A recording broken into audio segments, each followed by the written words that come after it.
نحمده ونصلي على رسوله الكريم. بسم الله الرحمن الرحيم. اللهم صل على محمد في أول كلامنا، وصل على محمد في أوسط كلامنا، وصل على محمد في آخر كلامنا. السلام علیکم ورحمۃ اللہ وبرکاتہ.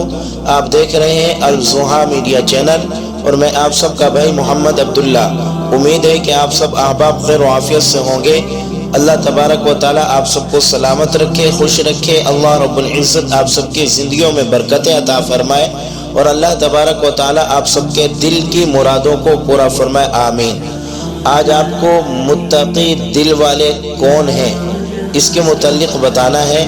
اللہ رب العزت قرآن مجید فرقان حمید میں خود متقی دل والوں کی واضح نشاندہی فرما رہے ہیں.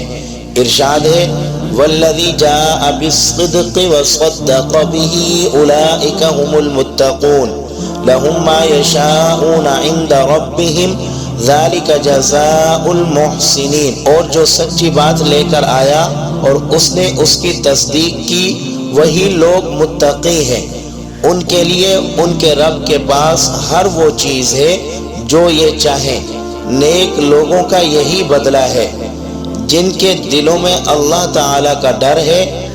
ان کی شان یہ ہوتی ہے کہ سچی بات لائیں، ہمیشہ سچ کہیں اور سچ کی تصدیق کریں.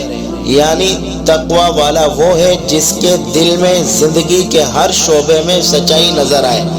حضرت شاہ عبد القادر رحمہ اللہ لکھتے ہیں کہ جو سچی بات لے کر آیا وہ نبی اور جس نے سچ مانا وہ مومن ہے.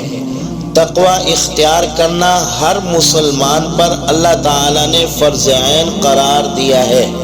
کوئی مسلمان ایسا نہیں جسے متقی بننے کا حکم نہ ہو.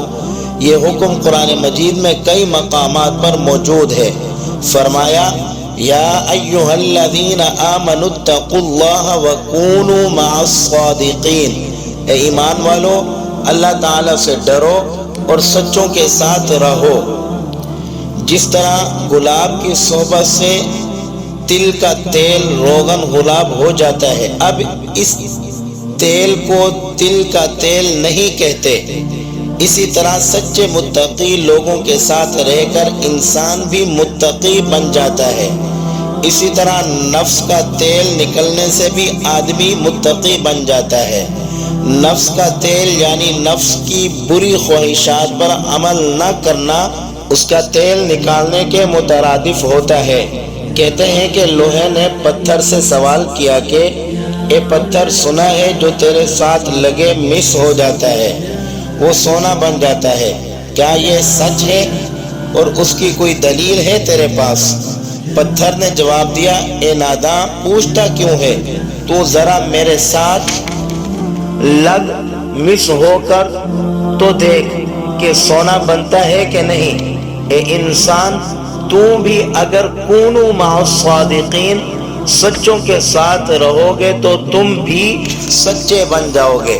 دعا ہے کہ اللہ رب العزت ہم سب کو متقی دل والا بنائے اور ہم سب کے دلوں کے اندر اللہ رب العزت اپنا خوف پیدا فرمائے. آمین.